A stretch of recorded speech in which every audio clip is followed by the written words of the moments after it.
Hi friends, welcome to 1C recipes and vlogs. இது வரைக்கும் நீங்கள் நம்ம சேனலை சப்ஸ்கிரைப் பண்ணலை அப்படின்னா சப்ஸ்கிரைப் பண்ணிடுங்க. கூடவே பெல் ஐக்கானையும் கிளிக் பண்ணிடுங்க. இன்றைக்கி நம்மளோட சேனலில் ஒரு சூப்பரான முட்டை குழம்பு எப்படி செய்கிறதுன்னு பார்க்க போகிறோம். இன்றைக்கி நம்ம பார்க்க போகிற ஸ்டைல் பார்த்தீங்க அப்படின்னா உடச்சி ஊற்றின முட்டை குழம்பு எப்படி செய்கிறதுன்னு பார்க்க போகிறோம். இந்த ரெசிபி எல்லா டிஃபன் ஐட்டமுக்கும் சரி, ரைஸ் ஐட்டமுக்கும் சரி ரொம்பவே சூப்பராக இருக்கும். வாங்க இந்த ரெசிபி எப்படி செய்கிறதுன்னு பார்க்கலாம். ஃபஸ்ட்டு நம்ம இந்த குழம்பு செய்கிறதுக்கு தேவையான மசாலா ரெடி பண்ணணும். அதுக்காக ஒரு மிக்ஸி ஜாரில் 2 டீஸ்பூன் அளவு தேங்காய், கட் பண்ண தேங்காய் போட்டிருக்கேன் நான். அடுத்து 1/2 டீஸ்பூன் அளவு சீரகம், 1 டீஸ்பூன் அளவு சோம்பு, 1/2 டீஸ்பூன் அளவு முழு மிளகு சேர்த்துக்கலாம். இது கூடவே கொஞ்சமாக தண்ணி சேர்த்து நல்லா ஃபைன் பேஸ்ட்டாக அரைச்சி எடுத்துகிட்டு வரணும்.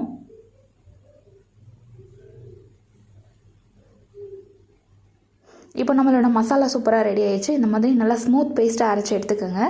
இப்போ இந்த குழம்பு செய்ய ஸ்டார்ட் பண்ணிடலாம். அடுப்பில் ஒரு கடாய் வச்சுட்டு அது நல்லா சூடான பின்னாடி அதில் 2 டேபிள் ஸ்பூன் அளவு எண்ணெய் சேர்த்துக்கலாம். எண்ணெய் நல்லா சூடான பின்னாடி அதில் தாளிக்கிறதுக்கு தேவையான ஸ்பைசஸ் ஆட் பண்ண போகிறோம்.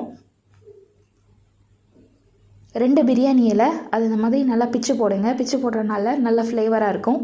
அடுத்து ஒரு 1/4 டீஸ்பூன் அளவு சீரகம் ஆட் பண்ணிக்கலாம். இந்த சீரகமும் பிரியாணி இலையும் நல்லா ஃப்ரை ஆகுது. இந்த டைமில் நம்ம அடுத்தடுத்த இன்க்ரீடியண்ட் ஆட் பண்ணிடலாம். சின்ன வெங்காயமும் பெரிய வெங்காயமும் எடுத்திருக்கேன் நான் இன்றைக்கி இந்த குழம்பு பண்ணுறதுக்கு. சின்ன வெங்காயம் ஒரு 50 கிராம் அளவு எடுத்திருக்கேன். பெரிய வெங்காயம் ஒரே ஒரு பெரிய வெங்காயம் நல்லா சின்னதாக எடுத்திருக்கேன்.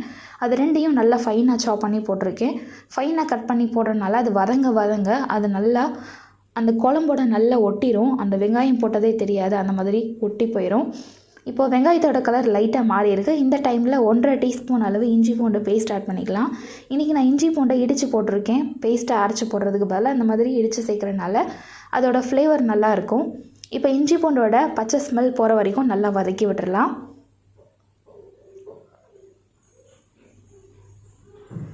இந்த டைமில் நம்ம தக்காளி பேஸ்ட் ஆட் பண்ணிக்கலாம். நான் இன்றைக்கி 3 தக்காளி எடுத்திருக்கேன். 3 தக்காளியை தண்ணி சேர்க்காமல் மிக்ஸி ஜாரில் அரைச்சி ஆட் பண்ணியிருக்கேன். 3 தக்காளியுமே ஒரு மீடியம் அல்லது ரொம்ப சின்ன சைஸ் தக்காளி அந்த மாதிரி எடுத்துக்கோங்க. இப்போது அந்த தக்காளி நல்லா கொதிக்க ஆரம்பிக்குது. இந்த டைமில் மசாலா பவுடர்லாம் சேர்க்கணும். 1/2 டீஸ்பூன் அளவு மஞ்சள் தூள், 2 டீஸ்பூன் அளவு மிளகாய் தூள் ஆட் பண்ணியிருக்கேன். ஒரு 1/2 டீஸ்பூன் அளவு காஷ்மீரி மிளகாய் தூள் சேர்த்துக்கலாம். இது அந்த குழம்புக்கு நல்ல கலர் கொடுக்கும், அதுக்காக. அடுத்து குழம்பு மிளகாய்த்தூள் 2 டீஸ்பூன் அளவு ஆட் பண்ணிக்கலாம். இந்த மிளகாய்த்தூள் எங்கள் அம்மா அரைச்சி கொடுத்து விட்டது. இந்த மிளகாய்த்தூள் பார்த்திங்க அப்படின்னா எல்லா வகை குழம்புக்கும் யூஸ் பண்ணுற மாதிரி எங்கள் அம்மா எப்போவும் ப்ரிப்பேர் பண்ணி தருவாங்க. அந்த மசாலா பவுடர் தான். இந்த தடவை நாங்கள் லீவுக்கு ஊருக்கு போகும் பொழுது இந்த மசாலா பவுடர் எப்படி ப்ரிப்பேர் பண்ணுறது அப்படின்னு சொல்லிட்டு ஒரு வீடியோ நான் போடுறேன். இப்போ மசாலா பவுடர்லாம் சேர்த்து அந்த தக்காளி வெங்காயத்து கூட நல்லா மிக்ஸ் பண்ணி கொதிக்க விட்டோம். இந்த டைமில் ஒரு 1 கப் அளவு தண்ணி சேர்த்துக்கலாம். தண்ணி சேர்த்து நல்லா மிக்ஸ் பண்ணி விடுங்க.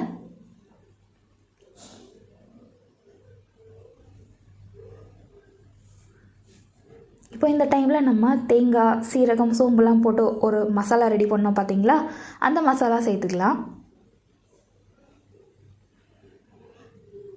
இப்போ அந்த மசாலா சேர்த்துட்டு மறுபடியும் அந்த மிக்ஸி ஜாரில் கொஞ்சம் மசாலா ஒட்டியிருக்கும், அதையும் கொஞ்சம் தண்ணி ஊற்றி அதில் ஆட் பண்ணிட்டோம் அப்படின்னா அந்த கிரேவியோட கன்சிஸ்டன்சி ஓரளவு நம்ம கரெக்டாக கொண்டு வந்துடலாம்.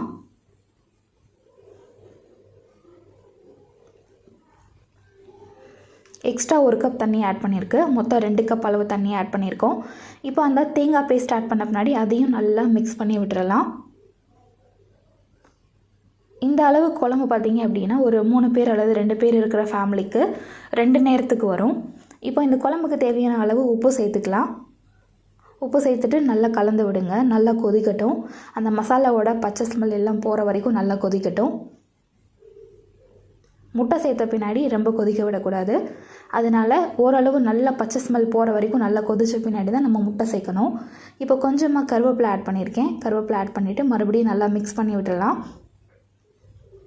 குழம்போட கன்சிஸ்டன்சி பார்த்துக்கோங்க, இந்த மாதிரி இருக்கணும்.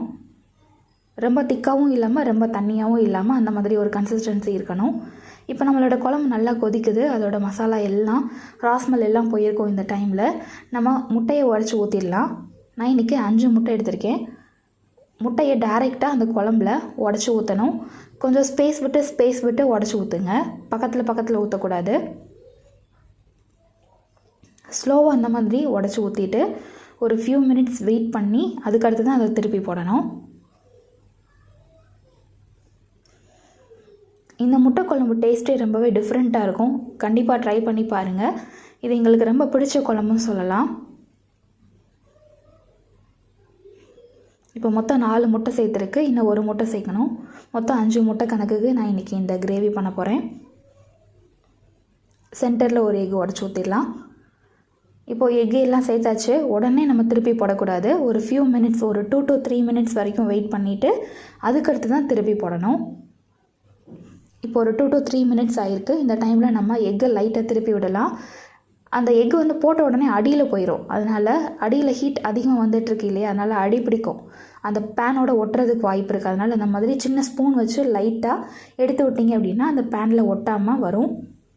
இந்த மாதிரி லைட்டாக எடுத்து விட்டுட்டு மறுபடியும் ஒரு ஃபியூ மினிட்ஸ் பாயில் பண்ணுங்கள். அதுக்கடுத்து திருப்பி போடுங்க. இப்போ எல்லா முட்டையும் நல்லா திருப்பி போட்டுட்ருக்கேன் நான். திருப்பி போட்டுட்டு மறுபடியும் ஒரு ஃபியூ மினிட்ஸ் வெயிட் பண்ணுங்கள். டோட்டலாக ஒரு 5 to 8 மினிட்ஸ் வரைக்கும் இந்த முட்டை வெந்தால் தான் நல்லாயிருக்கும். இப்போ நம்மளோட முட்டை நல்லா வெந்திருக்கு. குழம்பும் சூப்பராக ரெடி ஆகிருக்கு. இந்த டைமில் கொஞ்சம் மல்லி இலை சேர்த்து ஃப்ளேம் ஆஃப் பண்ணிடலாம். நம்மளோட சுவையான உடச்சி ஊற்றின முட்டை குழம்பு ரெடி ஆயிடுச்சு. இந்த ரெசிபி நீங்களும் ட்ரை பண்ணி பாருங்கள். கண்டிப்பாக எல்லாருக்கும் பிடிக்கும். இந்த வீடியோ பிடிச்சிருந்தது அப்படின்னா அந்த வீடியோக்கு ஒரு லைக் கொடுங்க. மறக்காமல் நம்ம சேனலை சப்ஸ்கிரைப் பண்ணுங்கள். தேங்க்யூ ஸோ மச் ஃபார் வாட்சிங்.